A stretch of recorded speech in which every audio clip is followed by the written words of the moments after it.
Hey, everybody, this is Karl Denson from the Gray Boy All Stars, and you're listening to Jim on Bass. Hey, it's Ryan from the Jim on Bass Show, the podcast that brings you closer to your favorite athletes and entertainers. And I want to give a huge shout out to my friends at Claim to Fame. They have some of the best jackets out there that I love to wear. You can rock them for date night, a casual outing with friends, or even while doing a podcast. They're lightweight, they're durable, and perfect for any setting. My favorites are the dark blue, the olive shade, and if you want to switch things up and go for a lighter color, one of my favorite go-tos is the Pacific blue. So check them out at claimtofame.com for all their different styles. So make sure you click the link so the next time you step out, you'll be feeling good with Claim to Fame.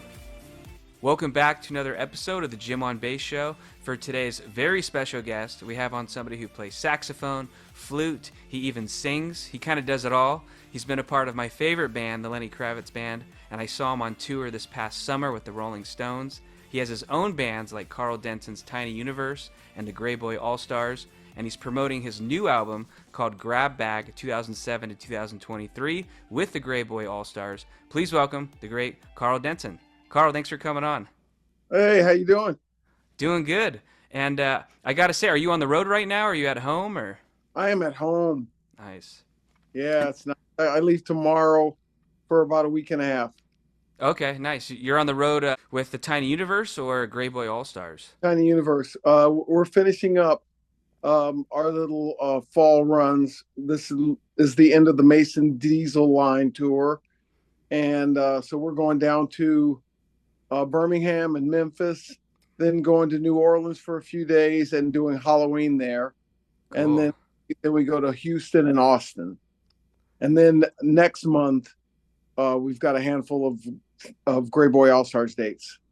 Yeah, I think you'll be in California and looks like some Colorado dates, right? Yes. It's going to be good. Yeah, I'm going to put a link in the bio so people can check out the dates. And one thing, too, I wanted to catch up on really quick was I see you're wearing the T-shirt. You seem like you're a big Chiefs fan. I've seen some pictures of you wearing the gear. I am.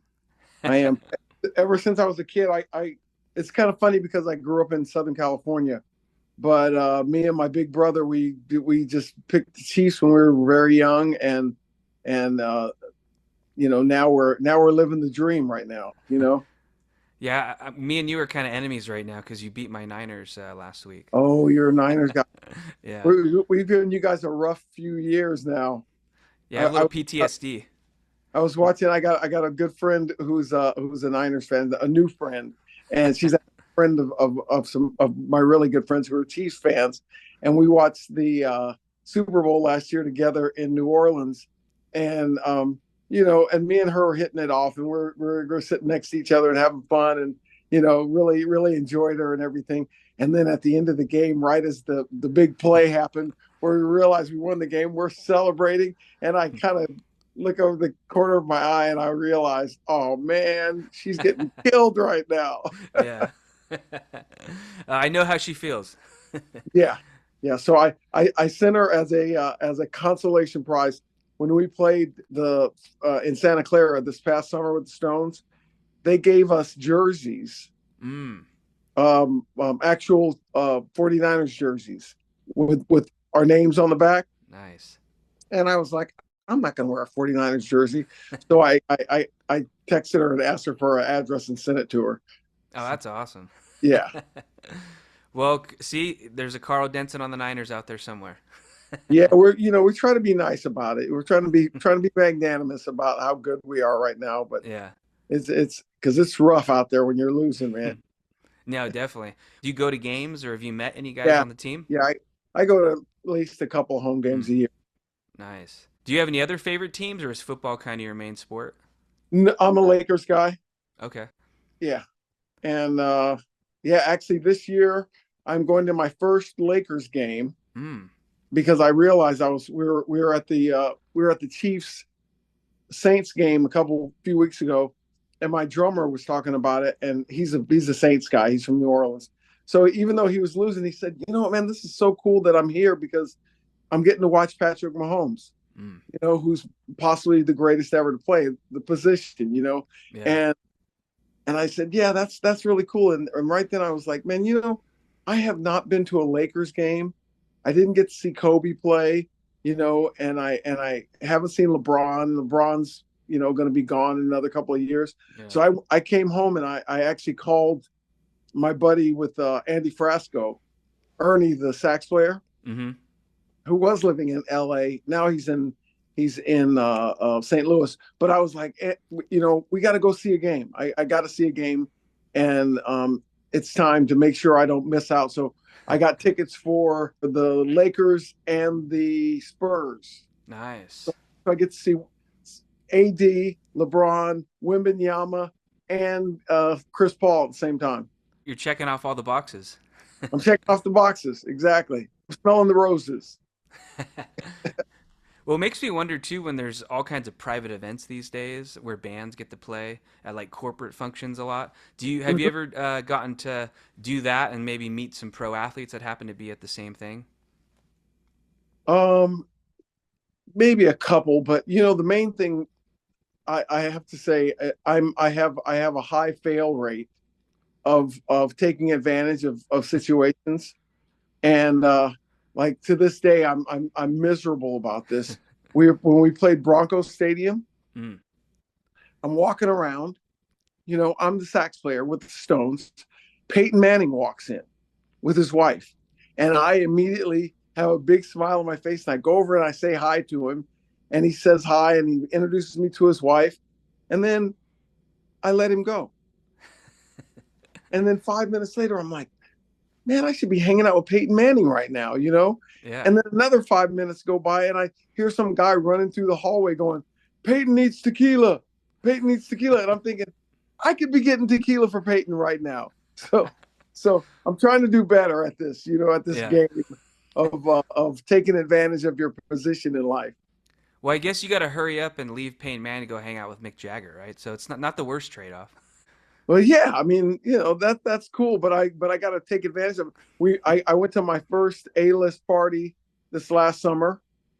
I got to a party and I would have missed it. I normally miss everything, but I was actually paying attention this day, and I drove up to LA specifically so I wouldn't miss the party. And turns out everybody was there. I hung Rob Lowe, what's her name? Olivia. Rodrigo? No. Olivia in Cowboys and Aliens. Olivia. I haven't seen that one. I'll think of it in a second. Yeah. LL Cool J, Adam Sandler, Leonardo DiCaprio, Matthew McConaughey, David Spader. It was like, dude, I was losing my mind. And I just let it all hang out. I was just like, you guys, I'm not supposed to be here. I'm not going to be cool about this. This is freaking Olivia Wilde. Oh, okay. Penelope Cruz. It was like, I was just like, what the what? So I've had a few experiences now. I'm getting more used to it, and I'm taking advantage of it when I get a chance. Well, I got to ask real quick. When you talk about a party like that, what is the party for? Is it for an event or? No, it was actually just a friend of the band of Mick and Keith and Ronnie's throwing them a little party. It was another manager of some big bands, and he was party in Beverly Hills, and we got invited, and he just invited his friends. These were all the locals, They were just, hey, come over. We're having Mick Jagger and the boys over, and they came over. That's cool. Yeah, it was awesome. Well, getting into the music now, I was curious. Do you have like a story of, how did you get into playing saxophone or the flute? Like, did you have a time where you kind of picked it, or were you kind of guided a certain way? Yeah, I picked it. My older brothers played a little bit of everything, and so it was kind of like, back in the day when schools really had music programs, and you were given that little test in fourth grade to see if you had any aptitude, and then you picked up an instrument. Well, I was going to play saxophone from the beginning in fourth grade, but I ended up getting talked into cello for some reason, and that didn't really stick. Cello home in the hood. It was not cool at all. And even though I love cello now, I wish I played it. But so I kind of I did a year of cello, and then in seventh grade I picked up saxophone, and I was always a fan of the the multi-instrumentalists, like the Yusuf Lateef and David Fathead Newman and Rahsaan Roland Kirk, those kind of guys. I was always a big fan of them. James Moody. So I immediately, knew I was going to play flute and saxophone. Well, it made me wonder too, because I grew up playing the drums, as you know, it makes a lot of noise. So, where did you practice growing up? Were you in the garage? Were you able to be in the house, or how'd that work? Yeah, I practiced in the house. My yeah, you know what? I have to say my parents were very patient, Mm. and I probably started practicing for real in about ninth grade, and yeah, and then I would practice for an hour or two at night, and then went off to college, and at one point I came back home and lived with my parents for about 6 months when I had a hernia at Mm. 30. And so I moved back home for a little while I recouped. And man, I would practice, at in the evening, I would practice for hours, and Mm. I'd come out and my parents would be in bed asleep. They would just go to bed with me practicing. So they were very, very supportive and very patient. Serenading them. Yeah. Yeah. Well, everyone I have on, whether they're a musician, a comedian, an athlete, I'm always curious, who was your very first concert? Ooh, man, that's a good one. My first concert.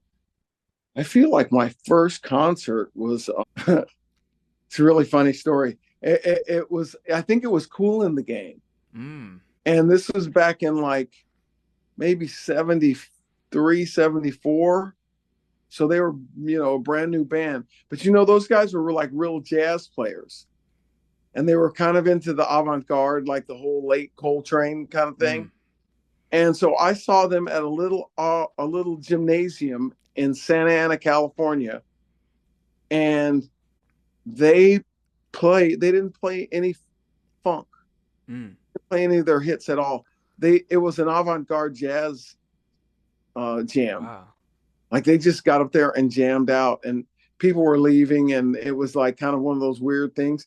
But I was already kind of indoctrinated into that style because when I was my brother listened to some weird stuff, and when I would go around and ask people who was the best sax player, they said John Coltrane.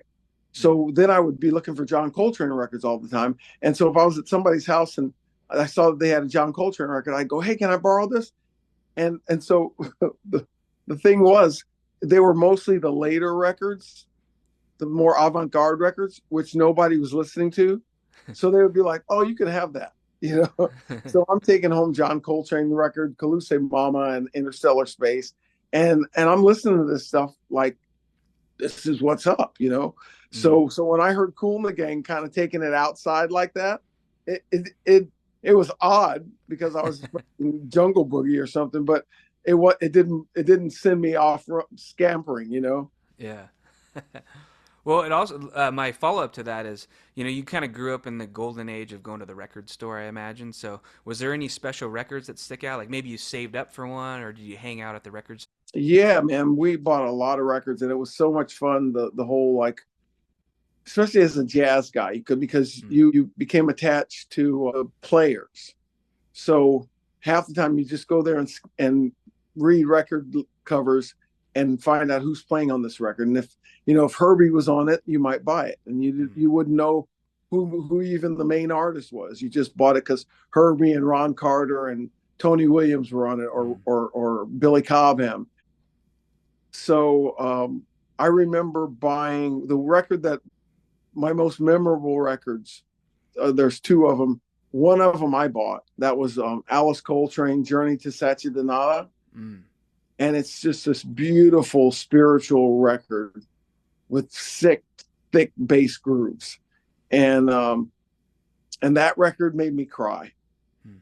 Like the first track when I heard the bass line, it was just like, oh, that's the best thing ever. And the other one was my brother had bought. I went to my brother's house and he wasn't home, and I went in and he had bought the new Stevie Wonder record, Mm. um, Hotter Than July, and Rocket Love.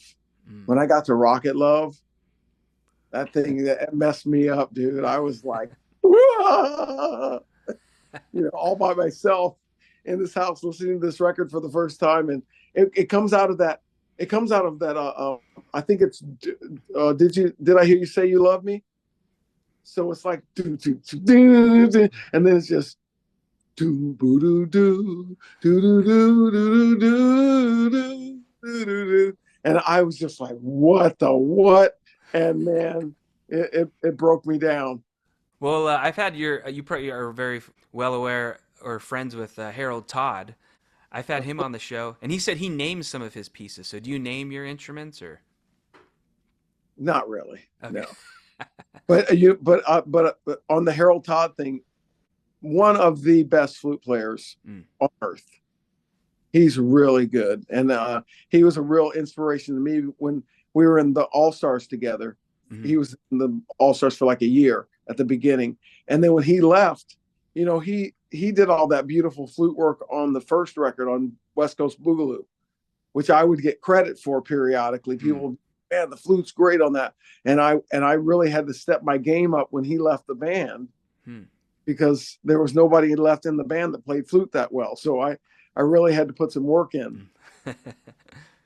Well, it makes me wonder, what is the best sound for like a horn player or sax, flute? Do you like being inside a club, an arena, outside, like at a stadium? Does it matter to you, or?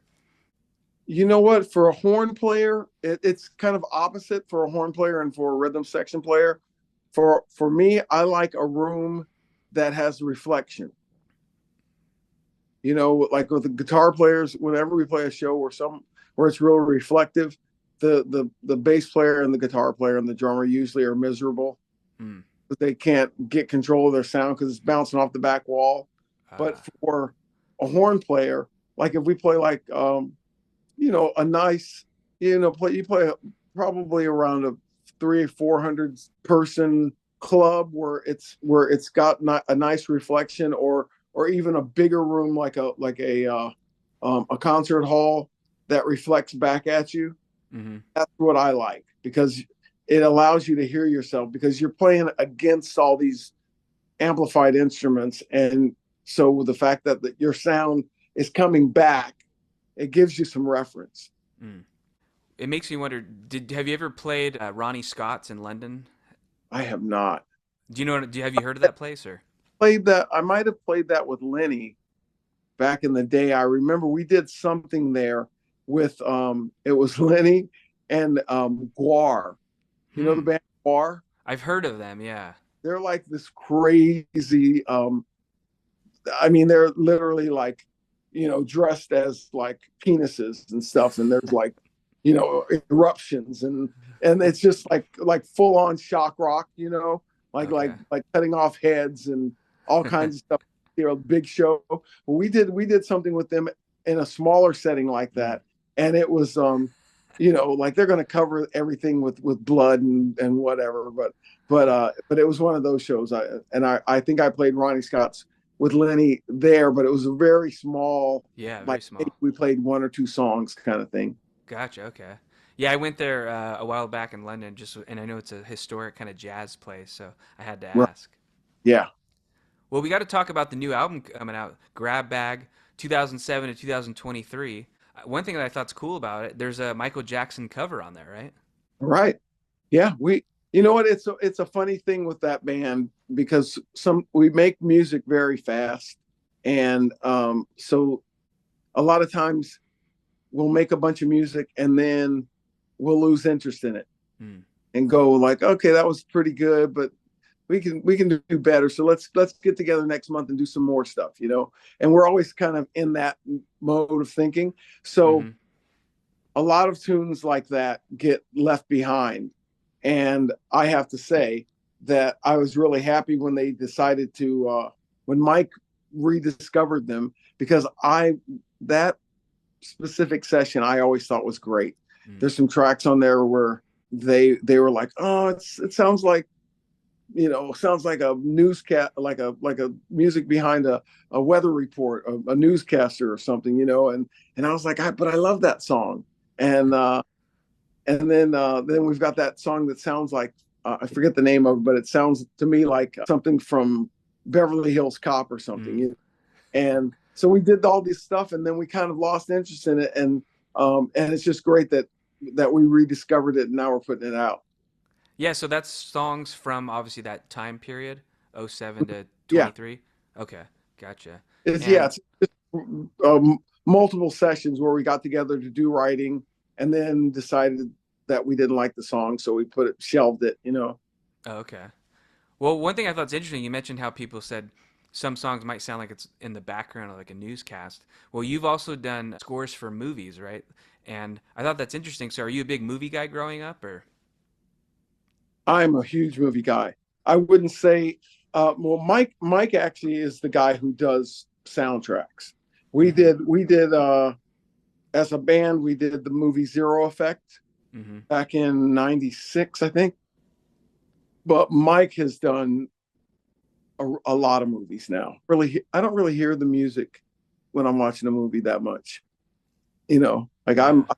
I love movies, but I don't really listen to the music of them. Yeah, it made me wonder, like, when you did do Zero Effect, do you watch the movie first and then kind of see if it inspires you, or or how does that work to create the Yeah, music? we watched the movie and then kind of came up with ideas. The director gave us his ideas of where he wanted music, and we would sit and watch the movie and then come up with ideas.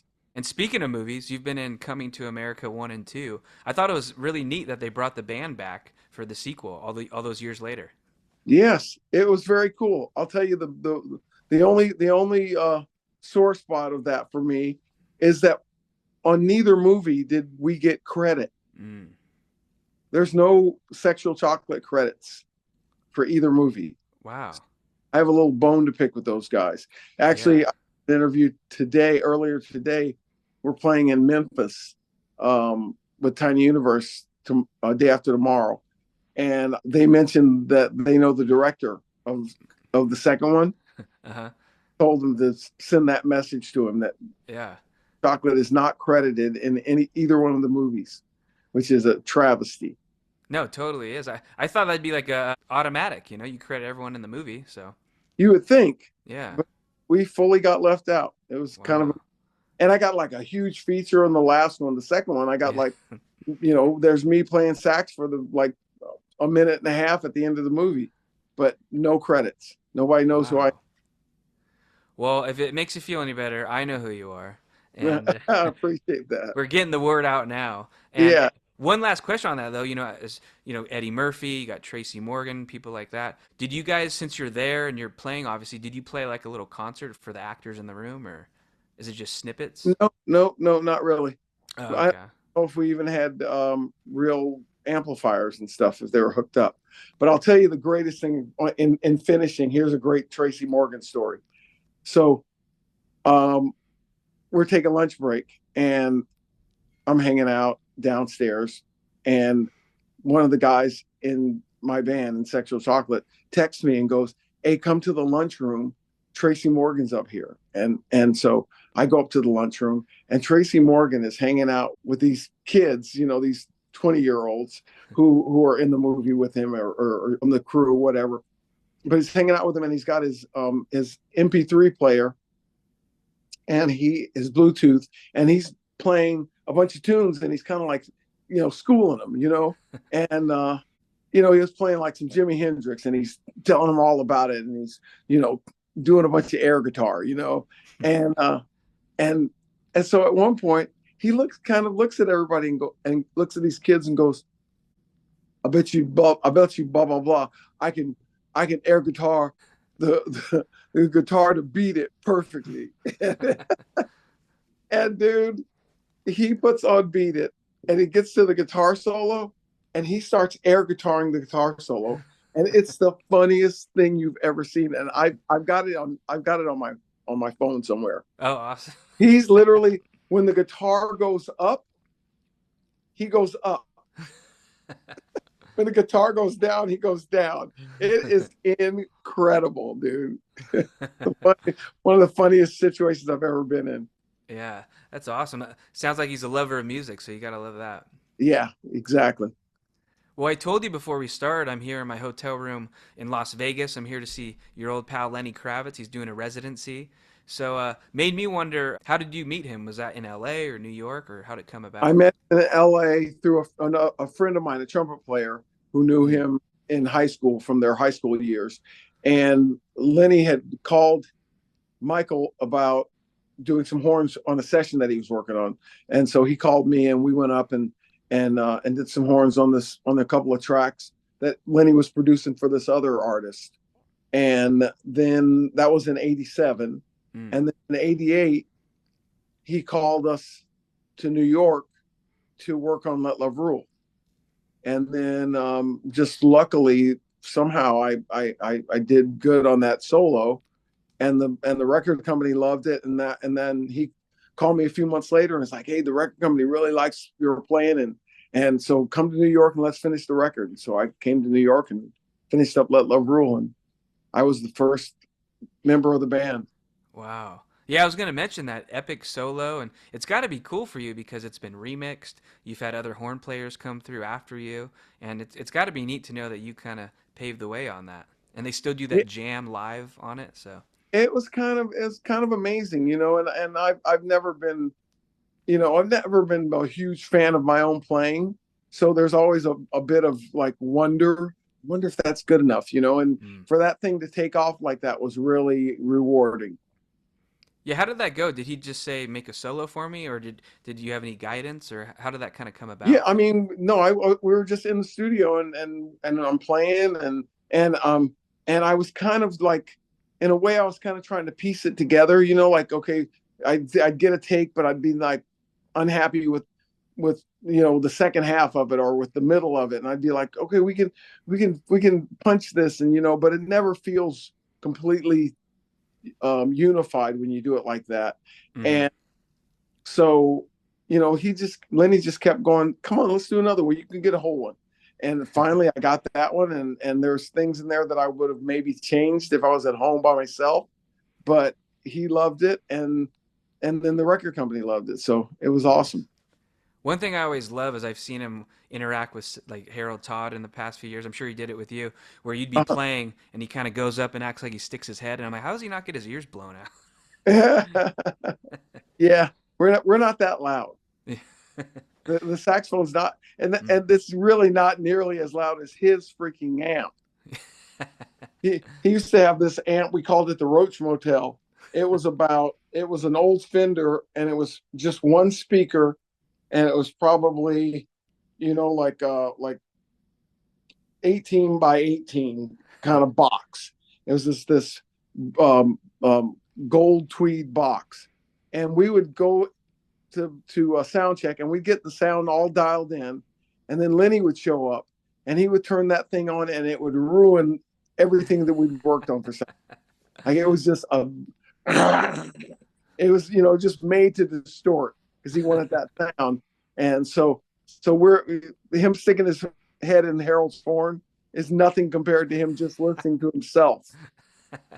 And it's funny, as you said that, I was going to move on to the next band I wanted to ask about, but real quick, I think I have a vague memory. I'm pretty sure it was you. I went to see him at the Kaboo Music Festival in like 2016, and it was him, Aerosmith, and I think you were up front, and he called you out. I don't know if you remember that at all. I'm Oh, pretty. Kaboo! I remember Kaboo. Where I was it? at the Del Mar racetrack, and I remember you had like Oh, passes. yeah, You were in the special area, and he kind of pointed you out. yeah, yeah, in San Diego for Yeah. sure. I just, as you were talking, I was randomly right there I was in the crowd, but I was like, oh, there's Karl Denson. So Oh, that was random memory. yeah. Well, I want to talk a little bit about the Rolling Stones because I saw you this past summer at Levi's, and Uh-huh. it's got to be pretty amazing to play. I mean, you get to play all the different types of venues out there, so it's got to be great to play stadiums. Man, it's different. It's different for sure. But yeah, it's such a privilege and such an honor, and just to have that fall in your lap Mm. is a mind boggling. Yeah, did Mick Jagger or did like who kind of sought you out? Like, how did this opportunity Now come that about? was exactly what we're talking about. That was Lenny, Mm. and Lenny and Mick are pretty good friends. So they were having dinner one night, and Mick told Lenny that Bobby Keys was sick and that they were going to have to get a replacement. because the original idea was I was going to replace him for the Australian tour, and then when he got better, I would stick around, just to strengthen the horn section, and then unfortunately he took a turn for the worse. But Lenny immediately recommended me, Wow. and gave me a call and said the Rolling Stones are looking for somebody, and you're on deck. So that's how it happened. Wow, that's great. It pays to know somebody. Yep, it does. Well, is it pretty surreal? Like, I don't know if you're a big Rolling Stones fan, but is it pretty surreal to have, I don't know, just to think about Mick Jagger when he's introducing the band and he calls out your name in a You know stadium? what, man? It's completely surreal. And I mean, when I got the gig, I got the gig and I was supposed to leave a week later to go to Australia. And I was absolutely positive this I was going to get hit by a train or something. There's no way I was going to actually make it to Australia and be playing with the Rolling Stones. So it's none of it's been lost on me. I'm in awe for the last 10 years. Well, I was going to ask you get to go to all these cool places on those tours. So do you kind of seek things out or are you kind of just conserving your energy? Because as you know, the plus of touring with older bands, you get a lot of days off in between gigs, right? Oh man, it's incredible. And yes, I do. I take advantage of the time that I have out there. I'm always seeing the sights and going to the museums Mm. and the parks and hiking, and then a couple of years ago we went to Europe, Mm. and my girl she was going to come to Norway at the end, and they ended up changing the schedule at the very last minute, and we had to play an extra show. So, but we still went back and did 10 days in Norway, which Wow. was incredible. So it's a really fun. Like my kids will come out and hang out in France with me, and we'll go, Wow. to the vineyards and walk around Paris, for days and really try to take advantage of it and study up. I'll tell you one of the most educational trips I ever made was that summer of '08 with Lenny Kravitz. Yeah, you came back to the band. Yeah, I came back to the band for a year, and that summer it was something crazy, like we played 30 countries and we crossed 35 borders or something Wow. like that. It was something like we did Latvia and Estonia and Macedonia, Albania, like all these little countries that you never hear about. Hmm. And and I really took the time to kind of study up on each country, and that was one of my, you know, funnest summers Wow. educationally. Well, as a drummer, one last person I want to talk about with the Stones connection. What's it like being able to tour and play with Steve Jordan? Steve Jordan is a funny dude. He's super fun. He's super pro though. He's like you know, he's next level. So we definitely um are not on the same tier, so and I make fun of it sometimes, when I see him. I just look over in his room and go, hey, what's it like over there being you, you know but I mean, he's just such a badass, Yeah. and he did such a great job filling Charlie's spot. I didn't realize. I thought he came to the band through Keith, but he actually came through Charlie, which I didn't know that. He was good friends with Charlie because Charlie's a jazz guy, and he met Steve when Steve was playing with Sonny Rollins back Wow. in the day, and they became friends. And so he did an amazing job of filling Charlie's shoes, which are very big shoes. Yeah. A lot of people could not fill those shoes. Yeah, and I noticed, I don't know if, I think it was for Charlie Watts, right? I feel like he was wearing like the fancy three-piece suit each show. The suits that he wears, Yeah, I thought that maybe was a tribute to Charlie Watts. I mean, it kind of is, and it's kind of just the fact that he's a sharp dressed guy. Mm. Oh, okay. One thing I want to touch on, I saw you, Carl Denson's Tiny Universe, a few years back at the Hardly Strictly Bluegrass Festival in San Francisco. And I also saw that maybe back in the day you used to play the Elbow Room. So do you have a connection to San Francisco or the Bay Area? A huge connection. Mm. With the Gray Boy All Stars. That was our first. The Elbow Room was our very first gig. Wow. Yeah, back in it was December of '93. We played a little show at the Elbow Room for Gray Boy's record release of Freestyling. So he put the band together in December of '93. Mm. We ended up in a garage together and realized that we had some chemistry. And then our first show was at the Elbow Room. And then we became really good friends with the Dennis Ring was the owner of the club at the time.